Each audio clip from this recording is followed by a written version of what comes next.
The opportunity cost of that second 100, of moving from 110 to 120, the opportunity cost there is 400 units of food. Question on the side. So the question is whether or not opportunity cost is always time or is always money.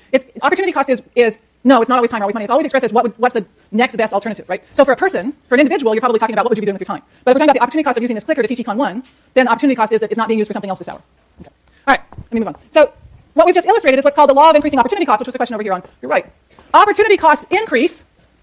We say opportunity costs increase because resources are, here's another language, not ubiquitous. Yet another word that we use in common conversation. I'm sure you use it all the time. Oh yes, did you know that resources are not ubiquitous? Econ phrase. Not ubiquitous, which means they're not everywhere the same. Remember that when we started out, we said, we've got some people who are really awesome farmers and some people who are really awesome machinists. Let's suppose that I had you all stand up. Don't. Let's just suppose. And line up according to who was a really good machinist and a really bad farmer. So this person over here at this end is the best, really good at machinist and really bad at farming. Someplace over here in the middle, all 720 of you are in one line. You're jammed together. Someplace over here, somebody, kind of, I'm a decent machinist, I'm a decent farmer, I'm not really a lot better at one than I am at the other. And then all the way over here, at this end of the line, is somebody who's a really awesome farmer. Oh my God, they can make things grow even in El Cerrito where there's no sun in the summer. I don't know how to do it. But this really awesome farmer at this end of the line, can't even figure out what that little 0-1 thing means, like that's like how you turn on a Prius, right? So this person is a really awesome farmer, but the worst machinist in the whole world. So we've lined people up. And then we had you all sit back down. So this group over here, this is the first 150 people in this line who were really good machinists and not so good farmers. And then as we move this way, we've got people who are better and better at farming, right? So as I move this way, I've got people who are better and better at farming, but worse and worse at machining. That's not really the right verb tense, but go with me here. But not very good at machining. So when we reallocated resources and went from 100 to 110 machines, did we take the people from over here who are awesome farmers and can't figure out how to turn on a Prius? Yes or no?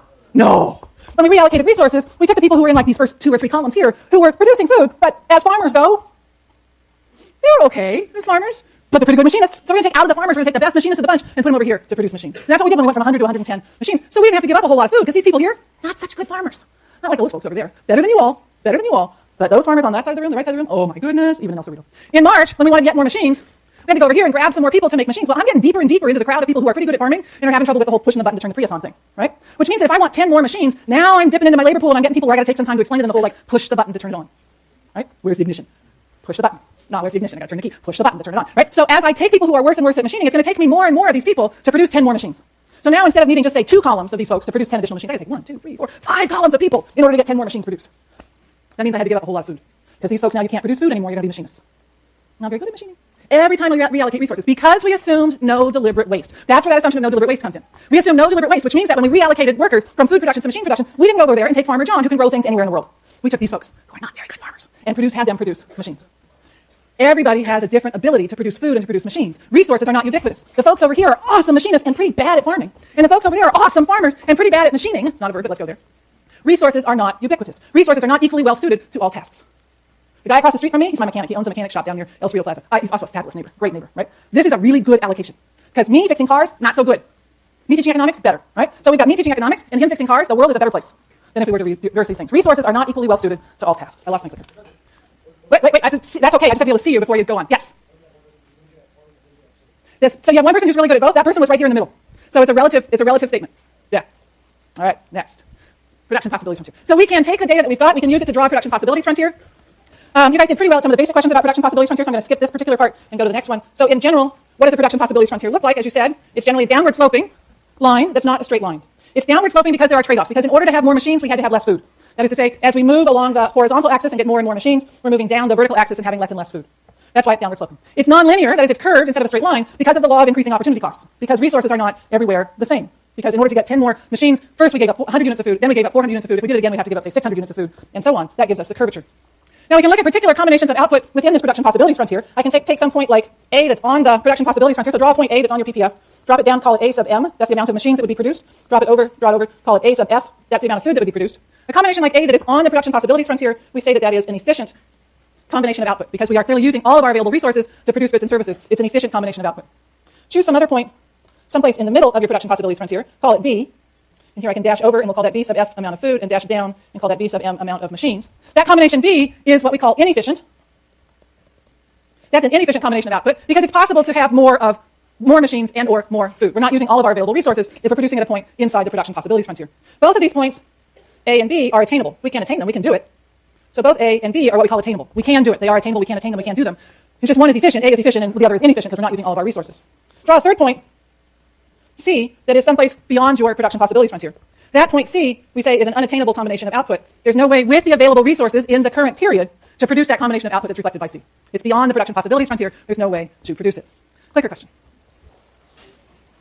Where's the U.S. economy today? Those points are labeled a little differently, sorry. But look at that graph. Where's the economy? Where's the U.S. economy today? A, B, C, or D? Now I've got guns and butter, so military hardware is guns, everything else is butter. Where are we today? Are we at a point like A, B, C, or D? Or E is I don't know what you're doing.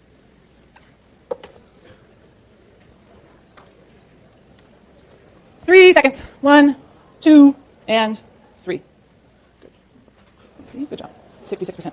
The unemployment rate today is about 6.1%. So we have an unemployment rate in the economy of 6.1%. We are not using all of our available resources. There's a higher level of unemployment than we do want to have. The level of unemployment being 6% means that we are producing at an inefficient combination of output, that we are somewhere inside of the production possibilities frontier. If we had a lower unemployment rate, usually they say 4-ish, because there's supposed to be a certain amount of people who are in between jobs at any time, because you don't want to have to take the first job that you see the moment you wake up and open Craigslist, because God knows it could be something you don't need a BA for. There's supposed to be some level of unemployment. Usually they call that 4%. Anything above a 4% unemployment rate means that we are operating at an inefficient combination, producing an inefficient combination of output, operating inside of our production possibilities frontier. Well, how do we get to a point like A? How do we ever get to a point like A, which is currently unattainable? Through economic growth is one way, and through a concept we'll talk about on Wednesday, specialization in trade, is another. Today we'll start with economic growth. Question? That's the 4%. So that 4%, 4 or 5% doesn't matter. It's less than 6. Yeah. So they figure that if we're at that natural, sometimes it's called the natural rate of unemployment, sometimes it's called the normal rate of unemployment. It's also called the full employment rate of unemployment. There's a whole lot of different words for it. It's variously estimated as being 4, 4.5, maybe push it up to 5, we don't know. But anyway, some level of unemployment is considered to be using all of your resources efficiently. And the idea is that to have a 0% unemployment rate means that you don't get to spend even 1 single second searching for a job. So when you're getting ready to graduate from here and you go on the job market, you say, I'm going to go on the job market. And then poof, like that. You have to take the very first job that you see, even though it's a McDonald's job. This is now disappointing your parents a lot because they just paid for 4 years of college, right? So you want to take time to go to the job, career center, search it out, and so on. And that means you're going to be in that unemployment mix for a while. Okay. Economic growth, quick question here. If we had 4%? If we had a 0% unemployment rate, yeah, we wouldn't have people doing the best of their abilities because you have to take that. 0% means that you're taking that job, that you open your eyes and the first job you see on Craigslist is the one that you take. And odds are good that that's not going to be the best thing for you given your skills. Economic growth. Economic growth is one way an economy can move to a combination of output that is currently unattainable, that's beyond its production possibilities frontier. Usually we talk about economic growth as being an increase in total output. Sometimes it's also called an increase in total output per person. At this point, don't worry about whether we're talking about more output or more output per person. What we're talking about, that difference doesn't matter for what we're talking about. 2 sources of economic growth. One is an increase in the quantity of inputs, more land, more labor, more capital, more knowledge. Those are the inputs. An increase in the quantity of those things gives us economic growth. The second is an increase in the productivity of our resources. If the land can produce more output per acre, if the people can produce more output per person, if the machines can produce more output per hour, increases in the productivity of our resources, that's a second source of economic growth. So increases in the quantity of inputs or increases in their productivity. Clicker question. Which one of the following is not a source of economic growth? So I just had 2 categories. Which one of these is not a source of economic growth? A, more people who can work. B, tax cuts for workers. C, green machinery that's replacing less efficient machinery. D, higher literacy rates. Or E, I don't know. Which one of those is not a source of economic growth? 3 seconds. 1, 2, and 3. Good job. All right. 87%. Get the happy face. I don't like that color. Let me change colors. Let's go back to this. All right. More people who can work. That's an increase in the quantity of labor. That's definitely a source of growth. Green machinery. That was a bad pun. Red herring. The fact that it's green is irrelevant. Machinery that's replacing less efficient machinery. That's an increase in the productivity of machinery. Higher literacy rates. That's an increase in education and literacy, which is making the workers more productive. That's an increase in productivity. I don't know. I hope that's not your answer. That left us with tax cuts for workers. Tax cuts for workers can increase how much they have to spend, but it doesn't increase the number of workers and it doesn't increase their productivity. The things that give us economic growth are increases in the quantity of resources, more bodies, or increases in the productivity of those resources. Good job. All right. So, for example, an increase in the labor force is one thing that we can show as having an effect on economic growth. So again, I'm going to put food on the vertical axis and machines on the horizontal axis. Draw an initial downward sloping but not straight line production possibilities frontier, label it PPF1. If there is an increase in the labor force, some of those workers will be good farmers, some of those workers will be good machinists, and so that increase in the labor force will have the effect of increasing the quantity of food that can be produced as well as increasing the quantity of machines that can be produced. The whole production possibilities frontier shifts out. Draw a second PPF outside to the right of the first PPF and label it PPF2.